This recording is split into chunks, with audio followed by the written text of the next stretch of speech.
밤 이렇게 시간이 안 가는지 정말 버스 안에서 going 이불 속에서 going going은 언제나 너에게 going Assalamualaikum Bu, selamat Waalaikumsalam, pagi. selamat pagi nak, silakan duduk.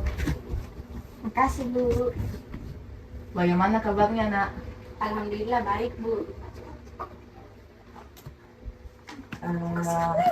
Ada yang ibu bisa bantu? Jadi di sini saya ingin menceritakan masalah saya Bu.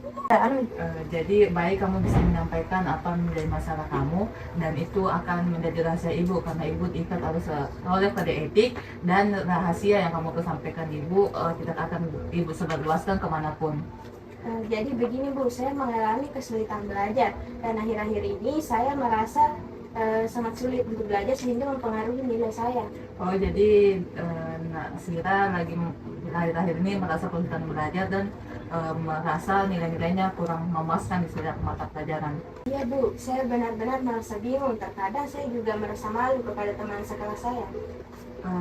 Apa yang bisa menyebabkan Nak Sira merasa malu kepada teman-temannya? Saya malu kepada keadaan saya Bu. Bahkan hari ini teman-teman saya itu merasa kecewa kepada diri saya sendiri karena teman-teman saya mendapatkan nilai bagus sedangkan nilai saya jelek. Jadi apa yang biasa Nak Sira lakukan ketika merasa kecewa dan tidak terima dengan keadaan Nak Sira sekarang? Saya lebih banyak di kelas Bu. Saya juga minder kepada teman-teman saya dan saya juga banyak melamun. Jadi dengan kamu menjauhi teman-teman kelasmu dan menyendiri di kelas, apakah bisa membuat perasaanmu lebih baik atau malah menambah keminderan dirimu terhadap teman-temanmu? Tentu saja tidak Bu. Saya takut ketika saya tidak bisa mengimbangi kepintaran teman-teman saya dan saya juga merasa takut ketika saya tidak bisa mengikuti pelajaran dengan baik. Jadi kan dari beberapa permasalahan yang Nak Sira katakan seperti kesulitan belajar, mendapatkan nilai yang rendah, terus merasa tidak seimbang dengan teman-teman Nak Sira, manakah permasalahan yang paling mengganggu keseharian Nak Sira sekarang? Sebenarnya semua Bu, tapi yang paling mengganggu itu adalah kesulitan belajar. Saya takut akan masa depan saya dan juga mengecewakan orang tua saya. Baiklah Nak, kamu sudah bisa memahami apa yang menjadi permasalahan utama yang Nak Sira alami. Ya Bu, saya sudah paham, tapi terkadang saya bingung apa yang harus saya lakukan untuk menghadapi permasalahan ini. Sekarang begini Nak, kan tujuan Nak Sira sekolah itu untuk menjadi orang yang sukses dan mengejar cita-cita Nak Sira. Iya Bu, itu memang tujuan saya untuk mencapai cita-cita saya dan menjadi sukses. Jadi jika itu permasalahan Nak Sira, Ibu memiliki beberapa cara ataupun beberapa alternatif solusi yang mungkin Nak Sira bisa lakukan untuk permasalahan yang Nak Sira alami sekarang. Iya Bu. Jadi begini Nak, kamu tidak perlu merasa malu dengan keadaan yang sekarang ini dan juga kamu harus tetap semangat untuk menjalani hari-harimu seperti biasa. Kenapa begitu Bu?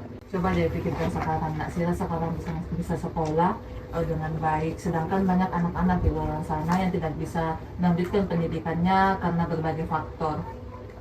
Iya Bu, yang Ibu sampaikan itu memang benar. Ibu yakin kamu bisa mewujudkan tujuan dan cita-citamu. Jangan merasa malu dan minder terhadap teman-temanmu.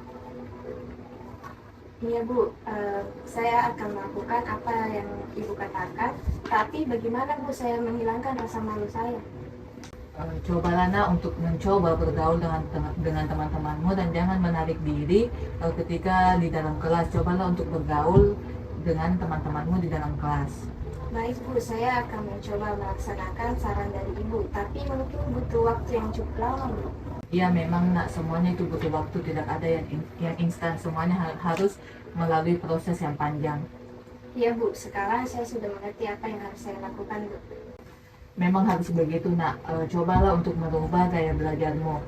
Jika sudah sholat subuh kamu bisa belajar karena udara pagi dan badan masih merasa segar. Terus di malam hari jika masih ada waktu sebelum tidur kamu bisa belajar lagi menggunakan waktu yang ada. Jadi kapan kamu bisa melakukan alternatif solusi yang Ibu berikan? Mungkin besok pagi Bu saya akan mencoba saran dari Ibu.